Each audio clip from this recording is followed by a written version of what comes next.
Hello and welcome to another SH Figuarts review. Today we're taking a look at the Endgame Hawkeye. I will be comparing him with the Endgame Ronin figure, which is like 80% the same, as well as the original SH Figuarts release of Hawkeye, which was from the Age of Ultron movie. Then comparing like how the faces look between those and accessory count.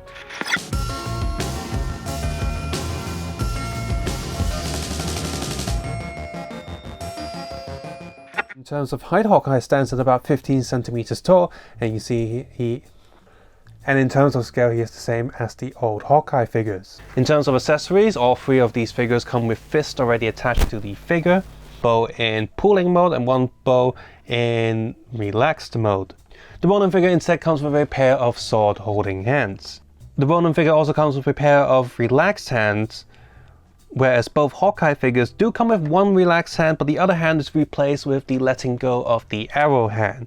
Both new and old Hawkeye come with a hand that's pulling on the arrow.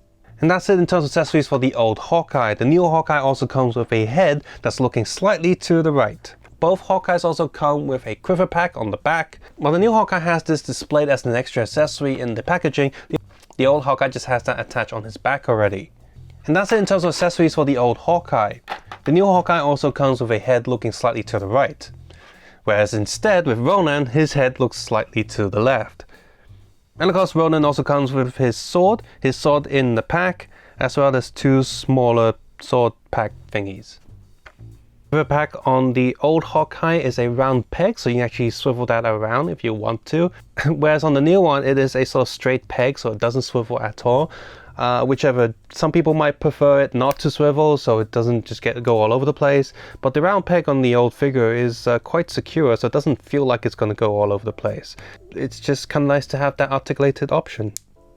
The heads are of course different, but between both of these figures I think the printing on the eyes and the eyebrows do seem to be the same. And moving down to the torso, it is a different mold, but a lot of it is repeated. Moving down to the torso, the only thing that's the same is the strap. The rest of it is a new mold. So is the stomach area as well. It looks similar, but the overall construction and the way they hide the hip joint is completely different between both figures. The old figure has this jacket thing on it, but of course the new one doesn't have that, so they've altered it and have the shirt part go over the pants, whereas the old Ronin figure is the other way around. The upper shoulders as well as the joints are identical between both figures. The lower arms are different because they have different accessories, and the hands are also completely different. The gloved hand has a different shape to it. Moving down the pant area, although you can't see it underneath the jacket piece on the Ronin figure, are identical. They are painted slightly differently though. The Ronin figure's pant area is just a grey piece, whereas the Hawkeye figure has some shiny paint applied to it. After that, the rest of the figure, so the legs, are identical between both figures. Also, I want to point out on the back of the figure, the area where you can plug in the sword or the quiver pouch is a little bit different, but the accessories between both figures can actually be swapped around. You can actually plug the quiver pack onto the Ronin Figuarts and vice versa, the sword pack onto the Hawkeye figure.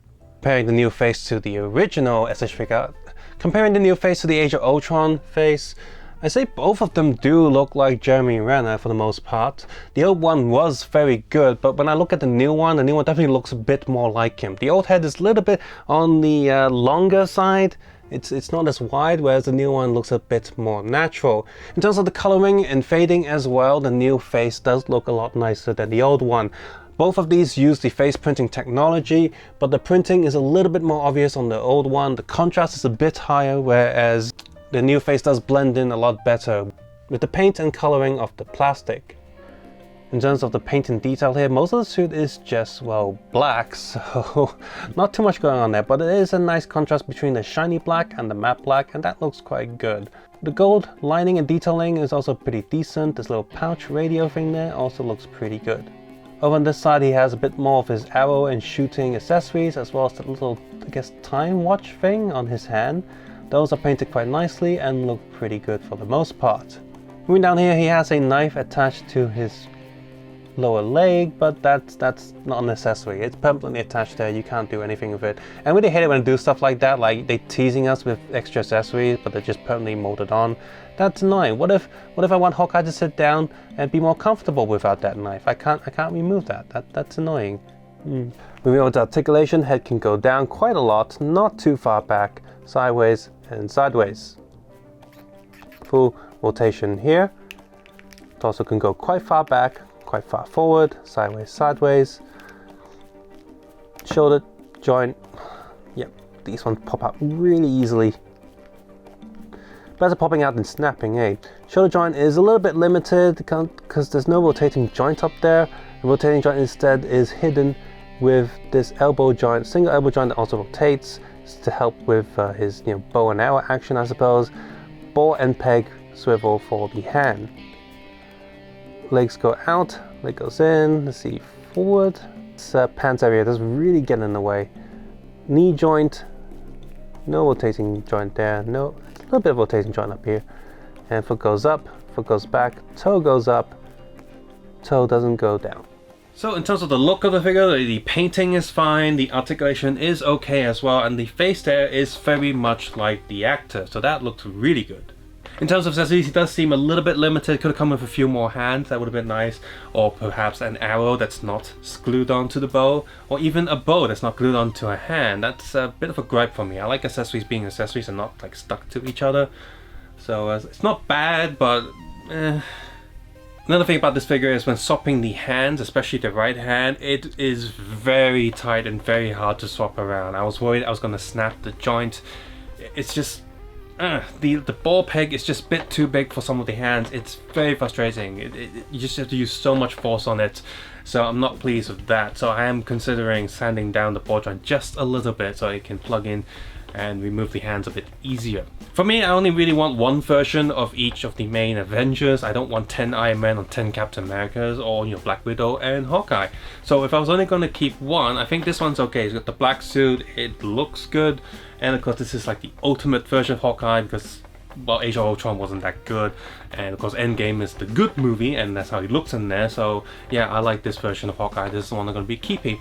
As for Ronan, I kind of want to keep it, kind of not. Like, it's kind of breaking my rule of just having one of each Avenger, but it is quite a different suit. I can't just take the hood and take the head and be like, I'm going to keep that, what I'm going to do with the headless body, and I can't sell that. So I'm probably going to be keeping the Ronan figure as well. Up to a certain point, I'll probably give it up and just be like, okay, I don't want the Ronan one, I would just have this Hawkeye and that'll be fine. If you are collecting Avengers, this is a good figure to have just because the actor's face there is very good.